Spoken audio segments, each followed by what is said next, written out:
It is demolition day for the old Richmond Town Square Mall.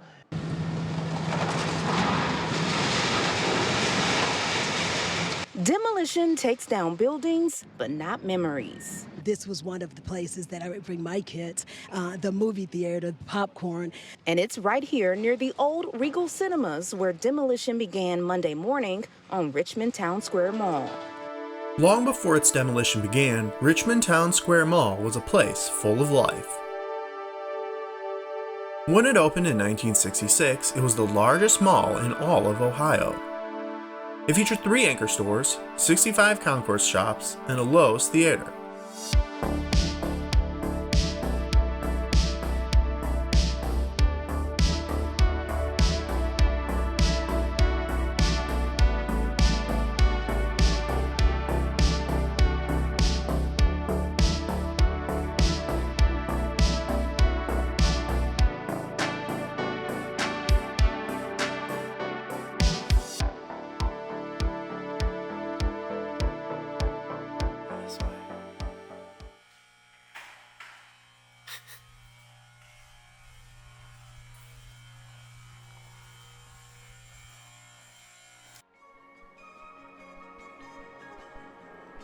I found one clipping mentioning a strange planned feature of the mall.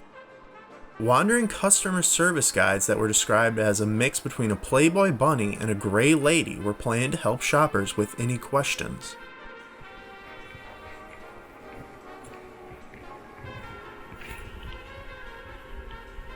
While the mall would open without much in the way of grand celebrations, events and appearances began quickly with a children's petting zoo, antique shows, and a presidential rally by then Vice President Hubert Humphrey, which drew in a crowd of around 7,000, and he called the mall magnificent.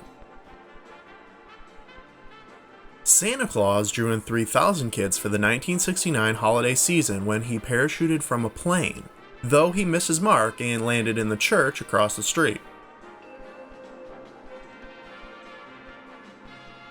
We have now entered the former Sears store.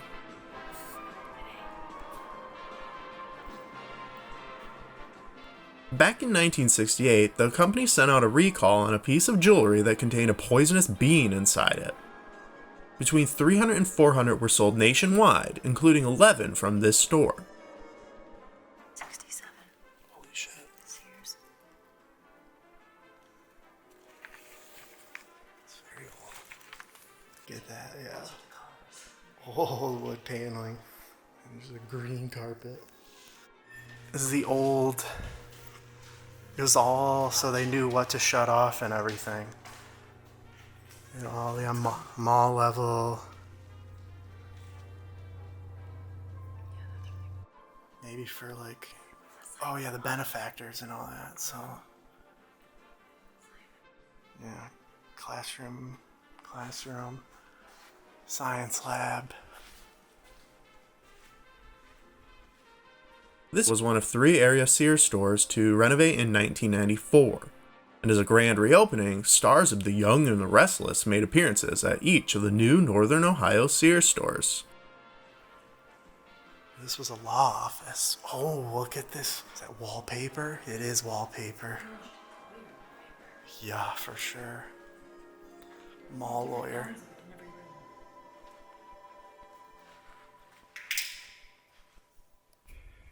Yeah, it's strange how they just like cut this stuff out rather than actually like open it.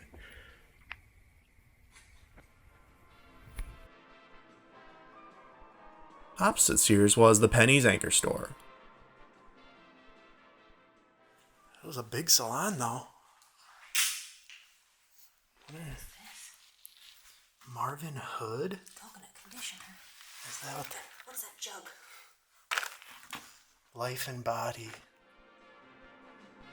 Back in the mall's early years, the Penny's record label had the band Jay and the Americans hold a live show at the mall to promote their new album on the JCPenney label. Yeah, very colorful Foot Locker. One of the only other later special appearances I found was in 2007, when New York Knicks basketball star Stephen Mayberry held a signing promoting his new shoe line at the Stephen Barry store. I actually did not find many articles of note during the 70s and 80s, but into the 90s, the mall seemed to kick things back into gear, with such things as beauty pageants and Nintendo tournaments to draw in the younger crowd, as the mall was beginning to deteriorate. By 1997, it was noted as having a vacancy rate of 40%. The following year, owners DeBartolo Realty Group would merge with Simon Properties, and $100 million worth of renovations were sunk into the failing mall, which included new entryways, skylights, a new Kaufman's department store, and 25,000 extra feet of retail space, which led to a new 500-seat food court. Okay, that's still kind of cool. It's actually pretty cool. Sadly, one of the beautiful original features to go at this time was a unique water fountain that used water and glycerin composition inside clear tubes to give the appearance of the water flowing upwards. Kitchen. They wrecked this spot. Yeah, there's all the grease.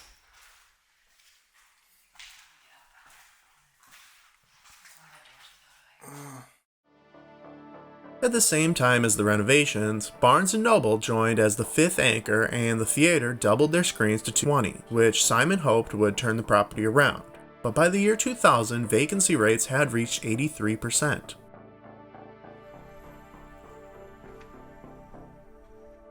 Back in 1969, two ushers depositing the day's ticket sales here were robbed at gunpoint, but relatively little other crimes occurred at this mall.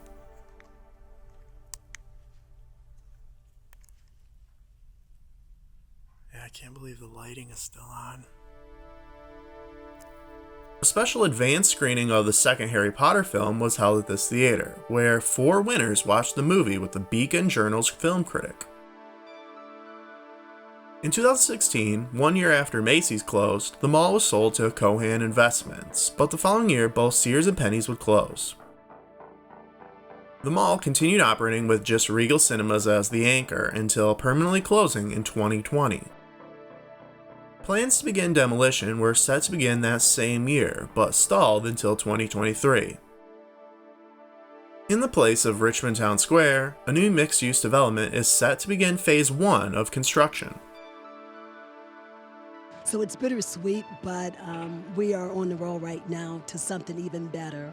That new pathway is the Bell Oaks Marketplace. According to developers, the project will bring luxury multifamily apartments, retail outlets, restaurants, and a 160,000 square foot Meijer grocery store to the property.